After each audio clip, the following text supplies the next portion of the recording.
Pemerintah menargetkan sebanyak 500.000 pegawai negeri sipil kementerian dan lembaga dipindahkan ke kawasan ibu kota negara baru di Kalimantan Timur pada tahap awal pembangunan periode tahun 2022 hingga 2024. Perpindahan itu seiring dengan pembangunan infrastruktur utama seperti Istana Kepresidenan, Gedung DPR MPR, dan perumahan di tahap awal pembangunan IKN. Ya, tak hanya PNS, pemerintah juga bertahap akan memindahkan personel TNI hingga Polri ke IKN baru mulai 2022 hingga 2024. Proses pemindahan para ASN disesuaikan dengan kebutuhan pemerintahan yang akan berjalan secara bertahap di ibu kota baru.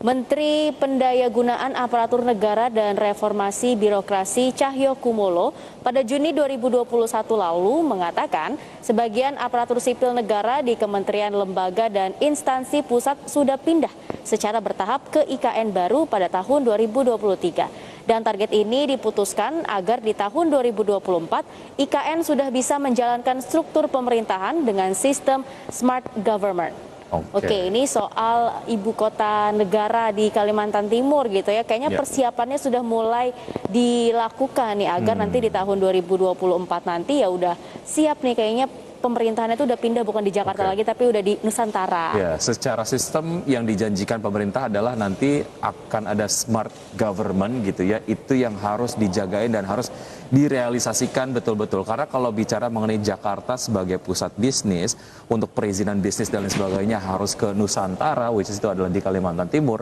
Kalau nggak pakai sistem e-government yang baik, yang mumpuni, itu kayak tetap ada kendala. Sulit gitu ya. Dan perizinan investasi dan lain sebagainya juga ini kayaknya mungkin akan memakan waktu yang cukup lama. Oke, ini ada komentar-komentar yang disampaikan oleh netizen, followers dari IDX Channel. Ada Handoko Anjar.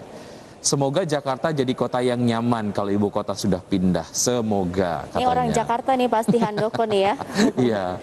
Oke. Berikutnya dari Dwirina Siahaan. Semoga presiden berikutnya bisa mengemban amanah presiden kita Jokowi. Takutnya Jokowi ketika nggak jadi presiden lagi, proyeknya jadi mangkrak. Oh, ini ada kekhawatiran dari Dwirina ya. Semoga pembangunan IKN ini yang nggak mangkrak gitu, meskipun mungkin nanti presidennya udah bukan presiden Jokowi lagi. Oke, tapi bicara mengenai sebuah kebijakan yang mengunci, DPR kemarin sudah mengesahkan RUU IKN. Jadi mudah-mudahan ini bisa jadi satu pegangan, komitmen untuk pemerintahan berikutnya bahwa memang ini harus menjadi sebuah proyek yang kemudian terrealisasi lah ya, bukan hanya memikirkan kepentingan sebagian kelompok saja, tapi ini untuk pemerataan ekonomi untuk Indonesia gitu. Berikutnya adalah Lonangsyah.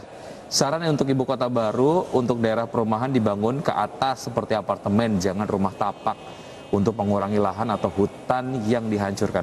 Ini saya setuju. Saya nggak pakai mikir-mikir lagi, saya langsung setuju. Tapi kira-kira kalau misalnya di Indonesia, salah satunya di Kalimantan Timur gitu ya, di IKN ini dibangun apartemen yang banyak, nanti penurunan tanahnya bisa semakin cepat Wiki, atau gimana nih? Nah, itu yang perlu diperhatikan gitu ya oleh pihak-pihak yang memiliki ekspertis di bidangnya. Tapi kalau dilihat dari kelestarian lingkungan memang juga harus dipikirkan gitu. Karena kalau bicara mengenai ekspansi lahan, ini kan akan menghabiskan lahan-lahan yang sejauh ini memang menjadi tempat hidup dari berbagai macam satwa dan juga tumbuhan, yang memang ini juga jadi perhatian komunitas global lah. Mudah-mudahan Indonesia bisa jagain itu.